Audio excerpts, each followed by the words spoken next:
Hi everyone, welcome back to my channel. I hope you're all doing well. To begin today's video, I'm starting with making a spread for my movie journal. Yes, I watched another movie. It's kind of a miracle.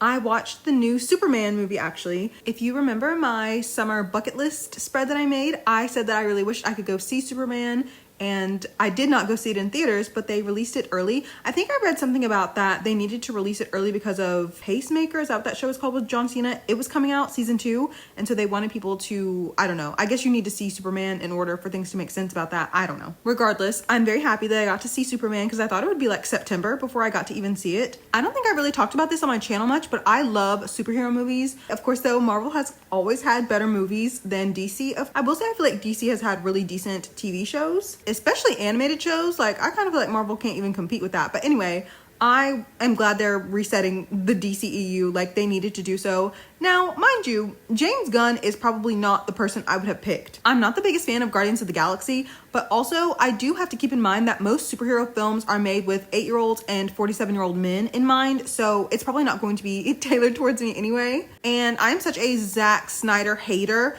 that I was like, everything, literally anything will be better than the lifeless, colorless slop Zack Snyder tried to give to us for years. Also, Superman has never really been like my favorite character. Like, I don't know, maybe it's because there's been mostly like Batman media for my whole entire life that I am a Batman fan. But yeah, I just feel like I don't even really know that much about Superman. And in saying that, I feel like Superman, this movie, was such a good like introduction point because they didn't do the whole like, oh, here's how he came to Earth. Like, we know that. We know he's an alien. We know that he grew up on a farm in the middle of nowhere. Like, we know. Like, the movie starts you off with people already knowing who Superman is. Like, he's been out as Superman. Is that the right word? He's been out as Superman for, I think, years now. So I like that we were just like kind of dropped off like in the middle of the story, so to speak. Like, even with like Lois, like even she already knows who he is. Like, we don't have to do the whole song and dance because like we all know the basics of Superman. Even if you are like me and you don't know that much about Superman, you at least know the basics. So I thought it was a decent movie.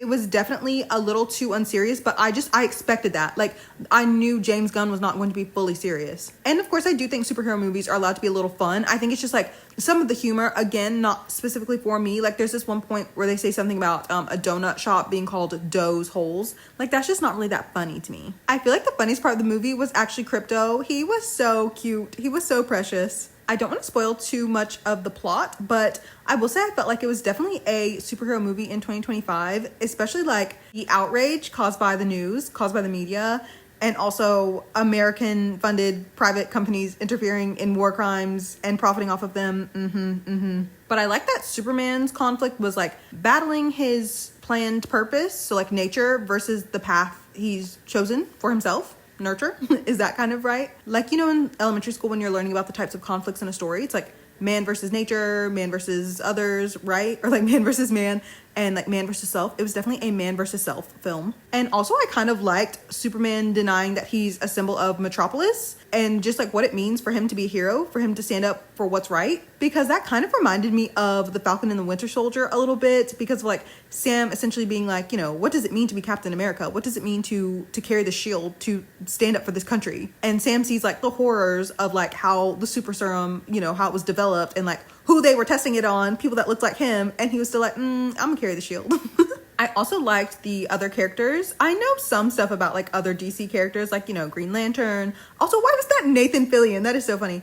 Shiara, if that's her name, hot girl, she was there. Is there a hot girl not named Shiara? Like, are there multiple iterations of her? I don't know. Also, Mr. Terrific. I'd never even heard of him before, but I feel like he was so funny. He was definitely supposed to be the comedic relief in the movie in general, though. Like, the very, like, no-nonsense, like, deadpan humor kind of character. It was an interesting movie. Like, it was entertaining. It was not the best superhero movie I've ever seen because that is Captain America the Winter Soldier, but it was entertaining and was fun. It was lighthearted, and that's needed for DC. Like, it was needed. Also, I didn't even talk about Lex Luthor. When I tell you his outfits, like, he had them on, you know? The things I disliked about the movie, I feel like were kind of just like James Gunn-isms. Like the very beginning, the reading intro, absolutely not. That is so cheesy and corny. I hated that. I feel like probably day one of film school, they tell you do not do this. And he was like, no, I think I'm gonna do it. And then also like that whole montage where it's like, an old rock song, something somebody's dad loves, and like the montages of them like getting the bad guys. There was one of those scenes in there, just silly, just a little unserious, like I said. But I really did think it was decent. I thought it was acted well. All the actors were doing a great job. I forget what that man's name is who's playing Superman. He did a good job. I kind of love Clark Kent in general. I love that he's just like, oh my gosh, when he first walks to the Daily Planet and someone's like, sup loser, and he's like, hey Steve, or whatever he says. Like, I just love Clark Kent. I don't know, his glasses, Also, his relationship with his parents was so sweet. His dad, oh my gosh, that was so sweet. But this has definitely made me excited for the DC reboot. Like, I feel like some good movies will come out of it. Maybe we'll even get a new good Batman movie. Yes, that is directed to Matt Reeves. I do not like Robert Pattinson's Batman movie. I really need to stop talking. Like, this spread is finished. The next spread I'm making today is for my reading journal, and it's for the blmanhwa, A First of Summers. I feel like it was really popular, so I'm sure you've seen it, if not already read it. I have my notes pulled up, which is how you know it's serious. So in case you don't know about the story, it's an age gap BL about a man who has recently turned 40, who decides he's, wanting to take up a new hobby, and his guitar teacher, who is 24. The way the story starts is Hyun-sun, he has just turned 40. His coworkers are like, Unc, you're getting a little bit old, like you don't have a life, the Grim Reaper is sending you birthday cards, like why don't you go try to, meet some new people, start a hobby? And he's like, you know what? I do need to do something like that. And when he's on his way home, he sees this man upstairs in a window playing guitar, and he's like, whoa, like he's so into it, he's so good. And then he remembers, oh yeah, when I was young, I bought myself an electric guitar. I'm gonna go to that place and sign up for a class. And he figures the guy who was playing was just, a fellow student. No, this man is his teacher, the man being Yoram, aka Summer. 500 Days of Summer was like my favorite movie when I was growing up. So that just reminded me of that. But anyway, Yoram is 24, turning 25 in the winter, and he is a college dropout, kind of. He's like stopped going to school, and he is teaching this guitar class. And the two of them just start hanging out, and it's very clear that Yoram has feelings for Hyun-sun, and he acts on them, and Hyun-sun is definitely confused. He's 40 years old. He used to be married to a woman. He's just like, whoa. Here's this young guy who wants me. I had never thought of being with a man before, but I'm enjoying myself physically. What does that even mean? And they essentially set up this like 1 month trial to be like, okay, well, we'll date for a month. And then at the end of the month, if you don't like me, then fine, like I'll leave you alone, that kind of thing. Like not even really fake dating, just straight up like, let's trial dating, which is kind of crazy. And so for a month, they live like newlyweds, very domestic, very cute. But of course, Hyun-sun is like, I'm 40 years old. Like I cannot be with this 24-year-old. Like, I just can't. Like, I'm going to destroy his life. He has such a bright future ahead. I don't need to stand in the way of that. Meanwhile, Yoram is really dealing with the fact that his parents, he has a really rocky relationship with them. He is not living up to their expectations, essentially. He cannot come out to them. They have no idea that he's gay. And so that's essentially why he's like left school, is he's running away. And I thought there was a really interesting line where Hyun-sun said that the way he was kind of running away from life was doing what he was supposed to do. Like for Yoram, it's the opposite. But for Hyun-sun, it was like the way he was avoiding reality was just doing what was expected of him. So the main story is really just that. The conflict between, their age gap, and then also the fact that like Yoram has less than ideal circumstances within his personal life. My favorite thing about the story is the art. I'm sure if you have seen even a single panel from the story, then the art is just so beautiful. But even more so than that, it was so atmospheric, which, as you know, is one of my favorite things that any story can do. I just love when something places me in a world. And also it was just so warm, like the colors that the author used, like it was just such a warm, beautifully drawn story. And I like that the message of the story was, you are never too old to chase your dreams. You're never too old to chase your heart's desire. I think that is really beautiful. As for what I didn't like, I feel like number one, there was kind of a stretch of time where like they did nothing except kind of roll around in bed together. And had I been reading the story week to week instead of binging it in one go, I think I would have been annoyed. Like it just kind of like fell off a little bit in the middle. I don't know what that was about. And then the second thing is everything about age, pretty much. I feel like there were multiple scenes where there was like an old person who would say something along the lines of like, oh, you're so young, oh, you're just a baby to Hyun-sun, which like, it's true that like 40 is not objectively old. Like subjectively, you can still be very young at 40. 40 isn't too old to start a new hobby. 40 isn't too old to make new friends. 40 isn't too old to fall in love. 40 isn't too old to change careers, etc. Right? Like 40 isn't like objectively old. Like subjectively, you can do lots of stuff at 40. However, I feel like to say, oh, 40 is only subjectively old. Well, yes. The subject being dating a 24-year-old. Like, yes, 40 being old subjectively is literally the problem. So I was just like, I'm not a fan of age gaps. I very, very, very rarely read age gap stories. So that just kind of had me like, And also, don't you think Yoram, someone who has issues with his parents, perhaps never receiving the love he should have from them, might be trying to fill that void with someone who is parental adjacent? Like, I can only speak for myself, but I'm not the kind of person who has any plans to be in a romantic relationship. And I would say 8 out of 10 times when I find myself wishing I had someone, what I'm really wanting is to be taken care of. I'm wanting to be mothered, to be parented. And the other 2 out of 10 times is just I need a friend or a therapist. And then there was something that really bothered me and also kind of has me like curious about the author's nationality, because if you've ever seen their tweets before, then you would know like they're pretty fluent in English, and I kind of wonder if they like grew up outside of Korea. The reason I'm curious is because there was a scene where this one like random kind of side character like is yelling at Yoram. First of all, who are you talking to? But second of all, like one of the things that is said is that like Yoram is straight passing. And so I'm just curious, is that a conversation going on in South Korea? Like, is that something that people talk about? Because to me personally, I feel like straight passing is only a thing when it's like, say you're bi. If say Yoram was bi and he was in a relationship with a woman, like, okay, you're in a straight passing relationship, right? Because I cannot stand the concept of like saying that someone does not look gay enough or whatever that means. Like, people are not a monolith. That character was so wrong to say that to Yoram. But what was worse was that later on in the story, Yoram is like, oh no, you were right back then. No, they were not. Also, he is not like more authentically gay now that he has his like ears pierced or whatever. Like, that's ridiculous. Also, not to mention, some people might not want to dress in certain ways because they physically can't, because like they're not physically safe. Especially considering the character that said that had a very supportive parent, and Yoram's parents are homophobic. So like that actually truly made me angry. Like, I'm still thinking about it now. Like, that really made me mad. Anyway, I have quite literally been talking for 6 minutes. Like, I don't know what's gonna happen. Maybe this video is just gonna be long. I don't know. But I would definitely recommend everyone read this simply to behold the art. It was so beautiful. I especially loved the little doodles that would be underneath the title cards each episode. That was so cute. And also, I'm really curious to see like what season 2 will be about. And also, will season 2 be set during fall or winter, or will it be summer again? I'm interested. The last spread I'm making today is also for my reading journal, and it's actually for a blmanhwa that one of my lovely subscribers recommended to me, and it's called 1995 Youth Report.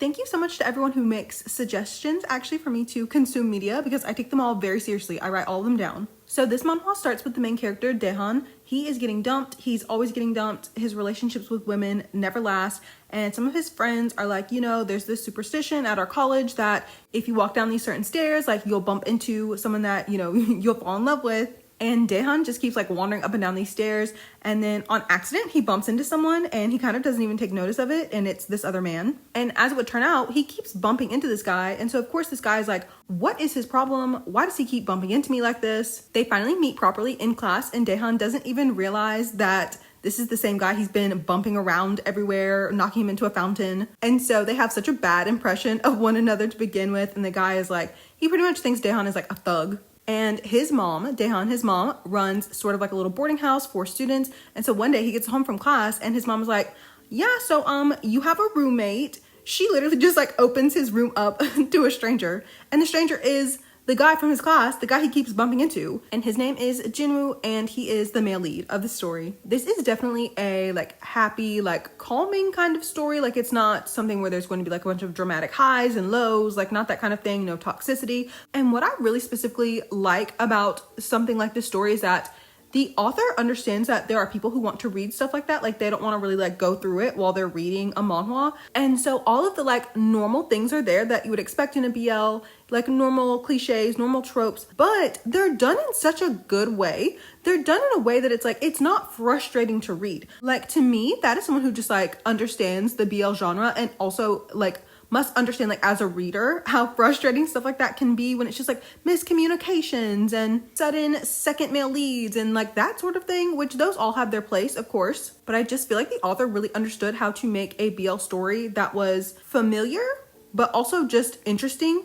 and like a breath of fresh air. And another thing that I thought was fun too was that because this is set in 1995, like the characters have to be in proximity to each other. Essentially, like there's no like texting or anything like that. The characters have pagers, but they don't even know like each other's information for their, did pagers have numbers? I would not know. I don't know how a pager works. I guess so though, right? Like pagers had numbers. So they don't even have each other's contact information essentially, but they live together. So it's like, they're going to see each other every day, no matter what. Another thing I thought was kind of smart about setting it in 1995 is that the two characters kind of are a bit like clumsy, I guess you could say, when it comes to like being physically together. And I thought that was so interesting because literally you can read a BL set in modern times in 2025 and the characters will be like, is it possible for two men to be together? No, I can't possibly like him. I'm a man and he's a man. How can two men even be together like that? And then usually there will be like a scene of like someone is like looking up like information, aka watching videos on their phone or something, and like that's how they figure it out.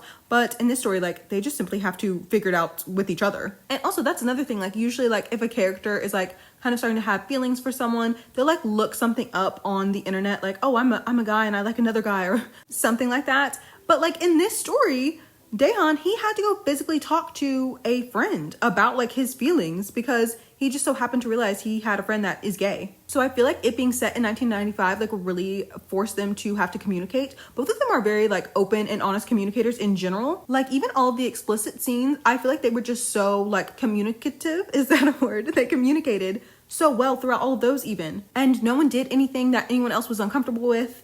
They made sure that one another were okay. Like, oh my God, what a concept. I think season 2 of this just started, so that's really fun. I will definitely be reading season 2 of this. Oh, and also the translations of this are so good. Like if this were officially licensed, and especially if it were from Lezhin, there would be 184 grammatical errors and typos in one chapter. So I really appreciated what a good job the translator is doing. If you're looking for a like college life story that is just kind of like simple and sweet, 1995 Youth Report is done really well. Now that all of these spreads are done, we can go put them into my digital journals.